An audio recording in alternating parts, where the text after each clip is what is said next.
Welcome back, Sebastian here. So time for my review of the 2023 Portland ePrix. So I thought it was a really fantastic race. It was about as good as I expected in terms of overtaking and even a little bit more. And we really got to see the Peloton style racing that we had in some of the earlier races like Berlin. So it started with Dennis on pole and finished as P2. Both of the DS Penske's, so Vern and Van Dorn, had to start from the pit lane. Because they put some kind of strange equipment on their car during qualifying and they were basically disqualified from qualifying. Evans also started P20 because they basically had a battery change and they couldn't start the car. So we basically had Dennis starting P1, Cassidy starting P10, and you had Verline and Evans starting P18 and P20 really far down to the back. So this was an excellent opportunity, I thought, for Dennis to grow his lead in the championship that he'd actually taken after qualifying, after getting those 3 crucial points for qualifying. So a really good start for Dennis, and it was really clean through the first chicane. The first lap overall, what I thought was really clean today. And Cassidy on the opening lap was already up to 5th place, so making a lot of really moves early for him.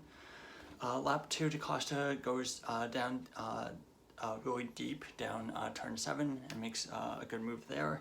And Jev and Van Dorn had, even though it's only lap 2, they've already caught up to the back of the back of the train basically.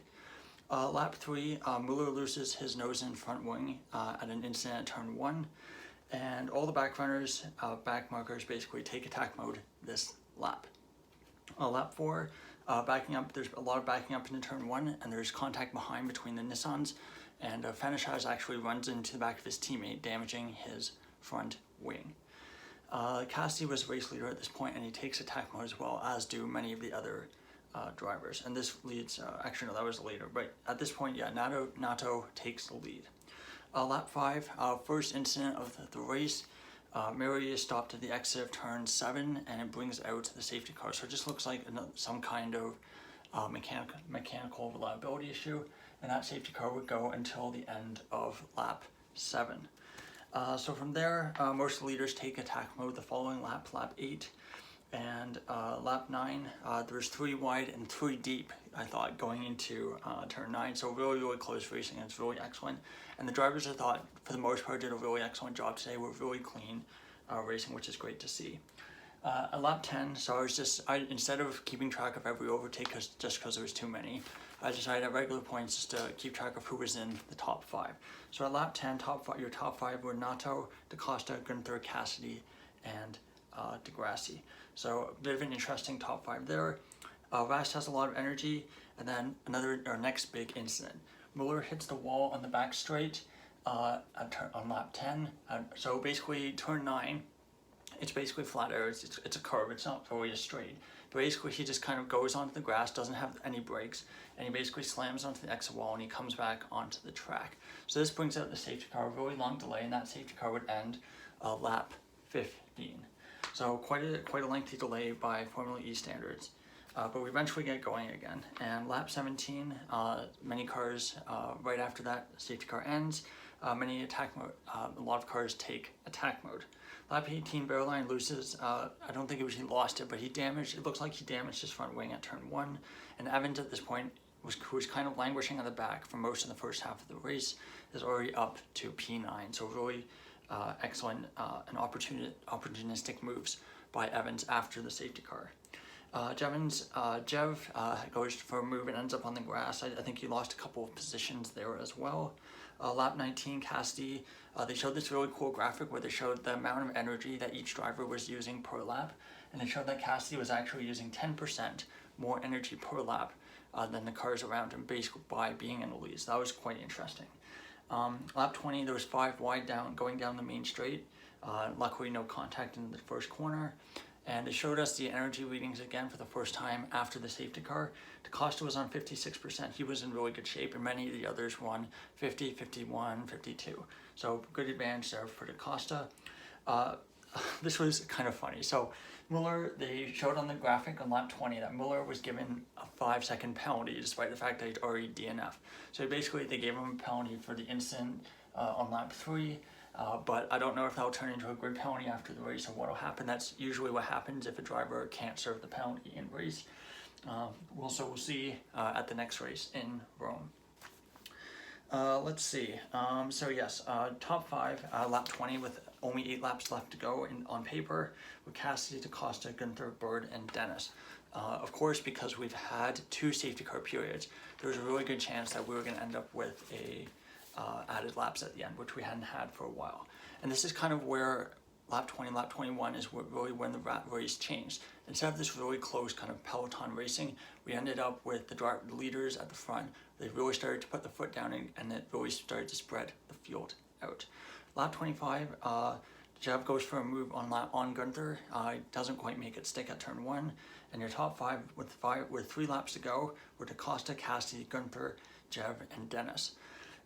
So all of them looked like they could have a real shot at the win at this point in the race. And they left it really late announcing how many added laps. Usually in the past races it's like 5 laps left they'll announce it, but this time it was right at the end of lap 25. So we only had 2 laps left and we're like, how many laps are we going to have? And it turns out we get 4 added laps there. Lap 26, Jeb was on the least energy, so we were really struggling with energy despite being so high up. And I think a lot of that was just catching up to the back of the train. Having to start from the pit lane because you never know what's going to happen. I think it was a bit unfortunate that they had the safety car. If they had not done that and they just kind of gone at the same pace as everyone else, then I think, maybe they would have still had that energy. Hard to say though. At this point, but in contrast, DaCosta and Cassidy won 29%, so they're doing pretty well on energy, and Cassidy takes the lead on lap 26. Lap 28, Dennis goes around the outside of turn 2 into P2, so really fantastic move though, but DaCosta does get him back later that lap. There was some contact between Gunther and Bird, and Gunther ended up on the grass and he lost quite a few positions. Haven't seen anything about a penalty, but might be possible penalty for Bird after the race. Lap 29, DaCosta takes the lead at turn 10, going on for a move on Cassidy, but following lap 30, Cassidy gets him back into turn 1. So really clever by Cassidy there. And Bird is basically having a meltdown on the radio because for the championship, Evans has to be in front, but Bird was concerned and was frustrated and thought that Evans was actually holding him back and he felt he could have gone a bit faster. But I really understand from the team's perspective why you would say, we don't want you guys to race and we want Evans in front for the championship. Lap 31, Dennis 1% more than Cassidy at this point in DaCosta, and there's only 2 laps left to go. But he can't make a move into turn 1 because he tries to make a move but can't make it. Lap 32, final lap, Dennis gets past DaCosta going into turn 1, and then he tries to go for a run on Cassidy going into the checkered flag on the straight. Doesn't get it done, but it's very close. So Cassidy takes the checkered flag, takes his 3rd win of the season. Really excellent win by him. And I thought really fantastic race. First, it really reminded me of like Tour de France and watching cycling races where you have like these peloton and you're kind of just chugging along for 150 kilometers, whatever, and then the final 3 to 4 kilometers, it's all about setting up and getting ready for the sprint finish, and that's exactly what we got. So a bit of a different style of racing, but really exciting nonetheless. So let's take a look at the result. So Cassidy 1st, 2nd Dennis, 3rd DaCosta, 4th Evans, 5th Buemi, 6th Gunther, 7th Bird, 8th DeGrassi. Really excellent race for him. He'll be one that moves up certainly on my power rankings. 9th Fairline, really tough race for him. I know his teammate was up in 3rds, and the Porsche powertrains in the hands of both Dennis and DaCosta looks really strong, so tough for him.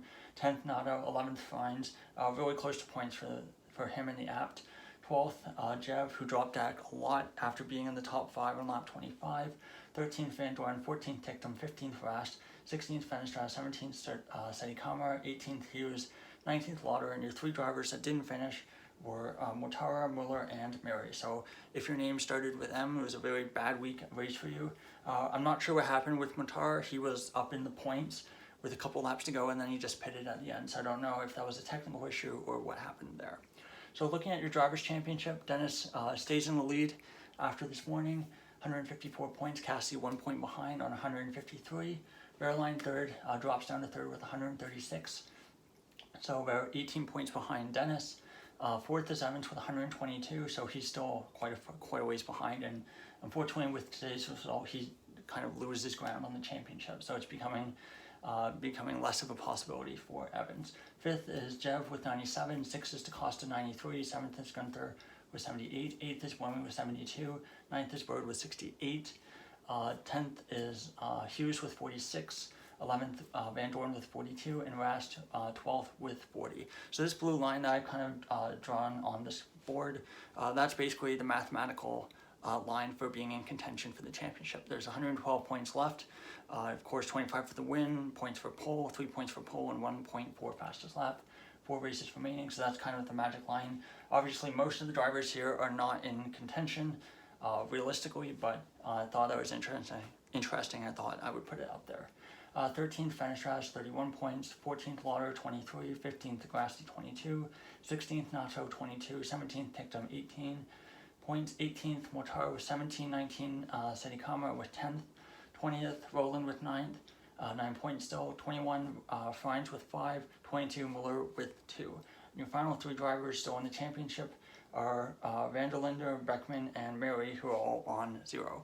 So that's all for my review of the 2023 Portland ePrix. Really fantastic race, and I'm so glad that they kept this track on the calendar next year. I'd really like to see a couple more purpose-built tracks in Formula E in the future. I think they provide something different, and I understand their messaging about wanting to go on street tracks, but I thought the race today was really fantastic. So hopefully I'd like to see a bit more of that in the future. So thank you so much for watching, and I'll talk to you again later. Goodbye.